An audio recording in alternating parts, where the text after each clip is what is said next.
Hi friends, Assam के CM doctor Hemant Biswa Sharma ने आज अपने फेसबुक लाइव के जरिए कई बड़े अनाउंसमेंट किए।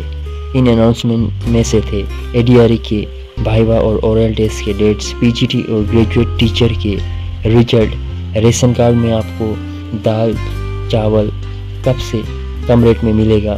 और उसके साथ ही 3rd और 4th ग्रेड एम्प्लॉयज़ के म्यूचुअल ट्रांसफर जैसे कई बड़े अनाउंसमेंट किए।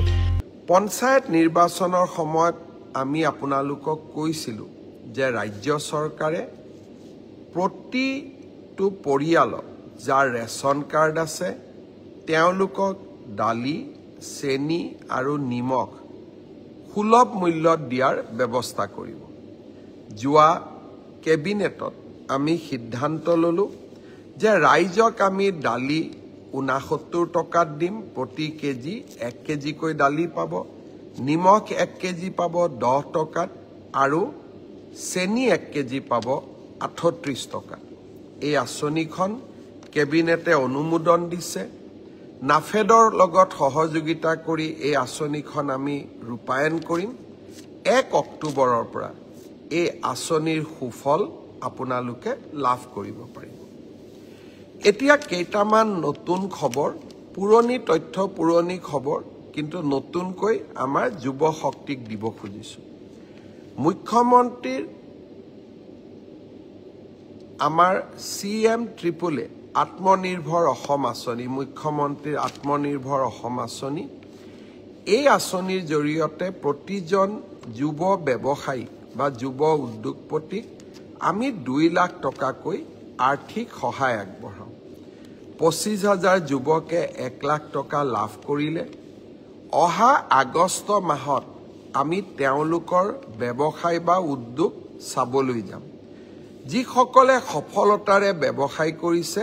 ছেপ্টেম্বৰ মাহত আমি তেওঁলোকক আৰু 1 লাখ টকা আগবঢ়াম। তাৰ লগে লগে অসমত এতিয়া ইণ্টাৰভিউ চলি আছে। যিসকলে CM ট্ৰিপলেৰ বাবে আবেদন কৰিছে তেওঁলোকে যাতে ইণ্টাৰভিউত উপস্থিত হয়। 30 মেৰ ভিতৰত আমি ইণ্টাৰভিউ সামৰণি মাৰিব খুজিছো, যাতে আমি নেক্সট 75,000 যুৱক যুৱতীক 1 লাখকৈ টকা আগবঢ়াব পাৰোঁ আৰু তেওঁলোকে এই টকাৰ সুযোগ বা উচিত ব্যৱহাৰ কৰিলে আৰু 1 লাখ টকা তেওঁলোকক আমি আগবঢ়াব পাৰোঁ। শ্ৰদ্ধাৰ ৰাইজ, বহুতে মোক এইকেইটা দিন সুধি আছে যে ADREৰ অৰেল বিলাক কেতিয়াৰ পৰা আৰম্ভ হ'ব। আপোনালোকে জানে যে ADREত বিশেষ কেইটামান পৰীক্ষা অনুষ্ঠিত হৈছিল। প্ৰথম আছিলে গ্ৰেড 3 ড্ৰাইভাৰ, ষ্টেনো আৰু ইলেক্ট্ৰিচিয়ান অৰ্থাৎ APDCLৰ কাৰণে। আজি আমি সিদ্ধান্ত লৈছো যে গ্ৰেড 3ৰ কাৰণে কম্পিউটাৰ টেষ্ট, ড্ৰাইভাৰৰ কাৰণে ড্ৰাইভিং টেষ্ট, ষ্টেনোৰ কাৰণে ষ্টেনোৰ ব্যৱহাৰিক টেষ্ট আৰু ইলেক্ট্ৰিচিয়ানৰ কাৰণে ইলেক্ট্ৰিচিয়ানৰ স্কিল পৰীক্ষা কৰাৰ যিটো পৰ্যায়, তাক আমি 15 জুনৰ পৰা আৰম্ভ কৰিম আৰু এই সমগ্ৰ ব্যৱস্থা আমি 1 মাহৰ ভিতৰতে সম্পূৰ্ণ কৰিম। ঠিক তেনেকৈ 4ৰ্থ বৰ্গৰ পৰীক্ষাত পাছ কৰা প্ৰাৰ্থীসকলৰো অৰেল আমি 15 জুনৰ পৰা আৰম্ভ কৰিম আৰু 1 মাহৰ ভিতৰত ইয়াক আমি সম্পূৰ্ণ কৰিম। অলপ আজি বা কালি বা পৰহি ৰাজ্য চৰকাৰে আপোনালোকক আনুষ্ঠানিকভাৱে দিন আৰু বাৰ আপোনালোকক জনাব। যিসকলে লিখিত পৰীক্ষা পাছ কৰিছে তেওঁলোকে এতিয়া কম্পিউটাৰ টেষ্ট, ড্ৰাইভিং টেষ্ট বা স্কিল টেষ্ট বা মৌখিক পৰীক্ষাৰ কাৰণে তেওঁলোকে যেন সাজু হয়। 15 জুনৰ পৰা এই প্ৰক্ৰিয়া আমি আৰম্ভ কৰিম। মোক আৰু এটা প্ৰশ্ন বহুতে সুধি আছে যে PGT আৰু গ্ৰেজুৱেট টিচাৰৰ পৰীক্ষাৰ ৰিজাল্ট কেতিয়া দিব। আমি 5 জুন তাৰিখে প্ৰভিজনেল ৰিজাল্ট এনাউন্স কৰিম। 5 জুনত প্ৰভিজনেল লিষ্ট এনাউন্স কৰাৰ পিছত আপোনালোকৰ ডকুমেণ্ট ভেৰিফিকেশ্যন হ'ব আৰু যিসকলৰ ডকুমেণ্টছ জেনুইন হ'ব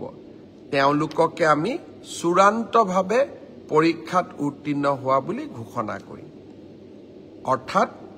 পৰীক্ষাৰ ৰিজাল্ট কেতিয়া দিব উত্তৰ 5 জুন তাৰিখে দিব ইয়াৰ পিছত আপোনালোকৰ মনত আছে এনেকুৱা এটা ফেচবুক লাইভ অনুষ্ঠানতে মই কৈছিলোঁ যে চৰকাৰী কাৰ্যালয়সমূহত কাম কৰা তৃতীয় আৰু চতুৰ্থ বৰ্গৰ কৰ্মচাৰীসকলে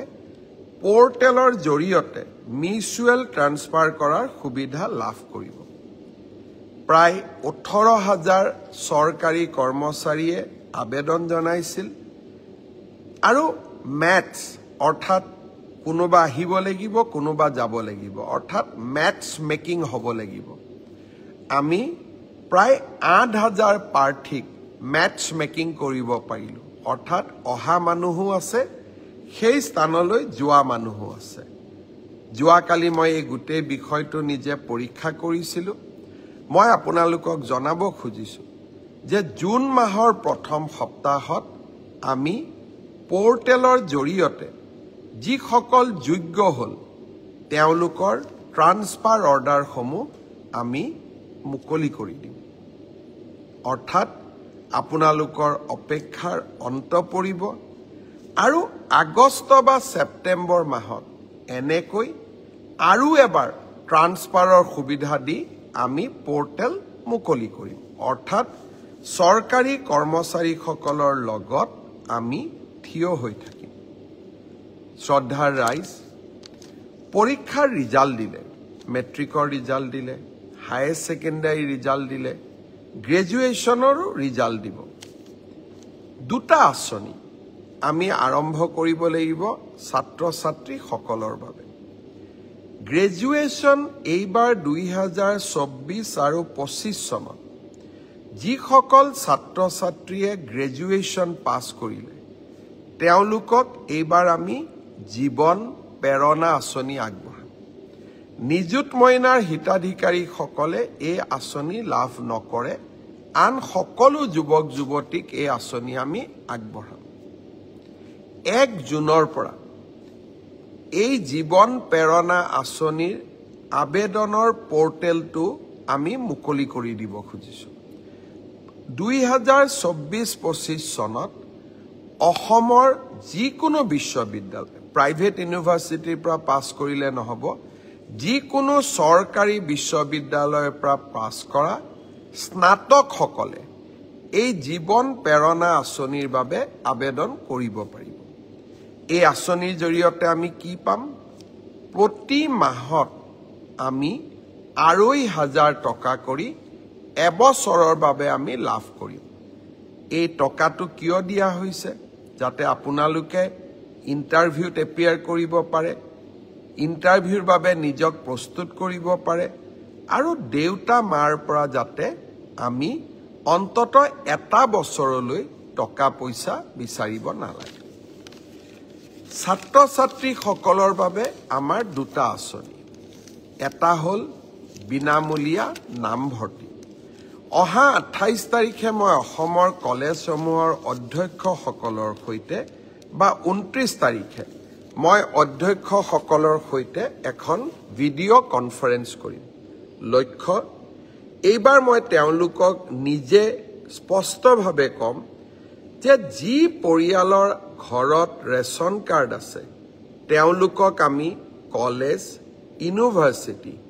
আমি বিনামূলীয়া নামভৰ্তি কৰিম কোনো স্পৰ্টছৰ বাবেও ফিজ নলওঁ মেগাজিনৰ বাবেও ফিজ নলওঁ আমি একোৱে ফিজ নলওঁ তেওঁলোকক আমি পোনছাতে বিনামূলীয়া নামভৰ্তি কৰাৰ সুবিধা দিম দুই এজনে প্ৰশ্ন কৰিছে যে মই দুখীয়া মানুহ মোৰ ঘৰত ৰেচন কাৰ্ড নাই মই বিনামূলীয়া নামভৰ্তি নাপাম নেকি আপোনালোকে বিনামূলীয়া নামভৰ্তিৰ সুবিধা লাভ কৰিব কিন্তু তাৰ বাবে আপোনালোকক এখন ইনকাম সাৰ্টিফিকেট লাগিব কিন্তু যাৰ ৰেচন কাৰ্ড আছে ৰেচন কাৰ্ডখনে ইনকাম সাৰ্টিফিকেট তেওঁক আৰু অতিৰিক্তকৈ কোনো বেলেগ প্ৰমাণৰ প্ৰয়োজন নাই তেওঁলোকে পোনে পোনে কলেজত বিনামূলীয়া নামভৰ্তি কৰিব পাৰিব শ্ৰদ্ধাৰ ৰাইজ নিযুত মইনা আঁচনি মোৰ আটাইতকৈ ভাল লগা এখন আঁচনি অসমৰ মোৰ ছোৱালী ভাগিনসকলৰ বাবে ভাগিনীসকলৰ বাবে আমি নিযুত মইনা আঁচনি আৰম্ভ কৰিছিলোঁ যোৱাবাৰ প্ৰথম বৰ্ষত আমি নিযুত মইনা আঁচনি আগবঢ়ালোঁ আপোনালোকে সকলোৱে জানে যে এই আঁচনি আমি বছৰত 10 মাহৰ বাবে এই আঁচনিৰ টকা আমি লাভ কৰোঁ এতিয়া 10 মাহ সম্পূৰ্ণ হ'ব কিন্তু দ্বিতীয় বছৰতো আমি নিযুত মইনাৰ আঁচনি পাম দ্বিতীয় বছৰৰ কাৰণে আমি ইতিমধ্যে আপোনালোকৰ প্ৰপত্ৰসমূহ আমি সাজু কৰি উলিয়াইছোঁ কলেজৰ অধ্যক্ষসকলে আপোনালোকক প্ৰপত্ৰ যোগান ধৰিব যিসকলে দ্বিতীয় বছৰতো ষ্টাডি কণ্টিনিউ কৰিব খোজে ড্ৰপ আউট নকৰে তেওঁলোকক আমি নিযুত মইনা আঁচনি নিৰন্তৰভাৱে আমি দ্বিতীয় বছৰৰ বাবেও যোগান ধৰিম অৰ্থাৎ ফাৰ্ষ্ট ইয়াৰত আমি পালোঁ বা পাই আছোঁ এতিয়া আমি ছেকেণ্ড ইয়াৰতো পাম এইবাৰ আমি আঁচনিখনত দুই এটা পৰিৱৰ্তন আনিছোঁ চৰকাৰী মহাবিদ্যালয় বা বিশ্ববিদ্যালয় যিসকলে সেলফ ফাইনেন্সিং কোৰ্সত পঢ়ি আছে তেওঁলোকেও এবাৰ নিযুত মইনা পাব যোৱাবাৰ মোক বহুত ছোৱালীয়ে লিখিছিল যে মামা আমি নিযুত মইনা পোৱা নাই পিছত মই খবৰ কৰি গম পাইছিলোঁ যে তেওঁলোকে চৰকাৰী কলেজতে পঢ়ে প্ৰাদেশিকিত কলেজত পঢ়ে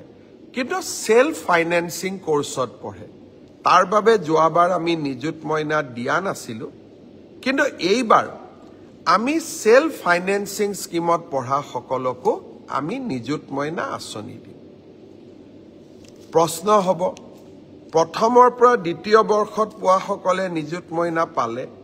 প্ৰথম বৰ্ষৰ সকলে নিযুত মইনা পাবনে নাই আপোনালোকে চিন্তা নকৰিব নামভৰ্তি কৰাৰ লগে লগে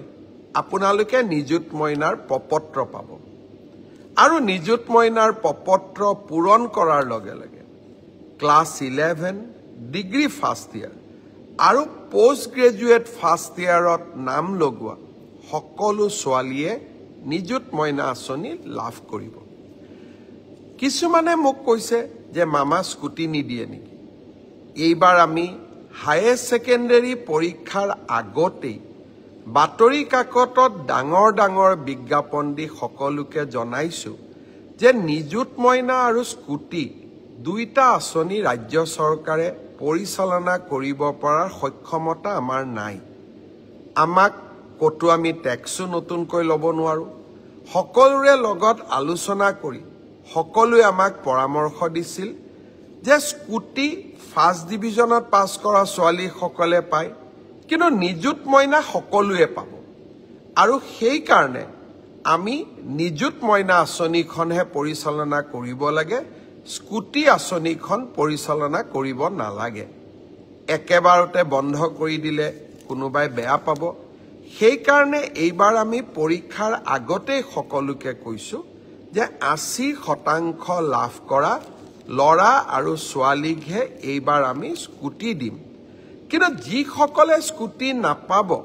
ছোৱালীয়ে ভাগিনীসকলে তেওঁলোকে নিযুত মইনা আঁচনি পাব সেই কাৰণে আপোনালোকে সোশ্যাল মিডিয়া বা আন স্থানত স্কুটিৰ কাৰণে পোষ্ট দি নাথাকিব কাৰণ চৰকাৰৰ বাজেট ইতিমধ্যেই পাছ হৈ গৈছে আমি সকলো বিধানসভাত বহি একেলগে সিদ্ধান্ত লৈছোঁ যে আমি স্কুটি নিদিওঁ নিযুত মইনা দিম আৰু নিযুত মইনা আঁচনিখনে ইমান দুখীয়া ল'ৰা ছোৱালীক দুখীয়া ছোৱালীক সহায় কৰিছে তাক আমি তাৰ যিটো উপকাৰিতা তাক আজি আমি মৰ্মে মৰ্মে দেখা পাইছোঁ দেউতাক মাকে এতিয়া ছোৱালীৰ পঢ়াৰ খৰচেই দিব নালাগে চৰকাৰৰ পৰা পোৱা নিযুত মইনাৰে আমি অন্তত কলেজৰ বহুখিনি দায়িত্ব আমি পালন কৰিব পাৰোঁ দেউতা মাৰ কষ্ট কমিছে সেই কাৰণে আমি নিযুত মইনা আঁচনিখন আকৌ এবাৰ প্ৰথম বৰ্ষ আৰু দ্বিতীয় বৰ্ষৰ বাবে মুকলি কৰি দিছোঁ। শ্ৰদ্ধাৰ অসমবাসী ৰাইজ, আৰু বহুকেইটা প্ৰতিশ্ৰুতি আছে। মই লাহে লাহে অক্টোবৰ মাহৰ আগতে অসম চৰকাৰে আগবঢ়োৱা প্ৰতিটো প্ৰতিশ্ৰুতি ৰাইজৰ ওচৰলৈ যাতে অৰ্থাৎ ধৰাতললৈ আমি লৈ আহিব পাৰোঁ তাৰ। तो friends, thank you for watching. बाकी देश दुनिया के अपडेट्स पाने के लिए आप हमारे चैनल को जरूर सब्सक्राइब करें।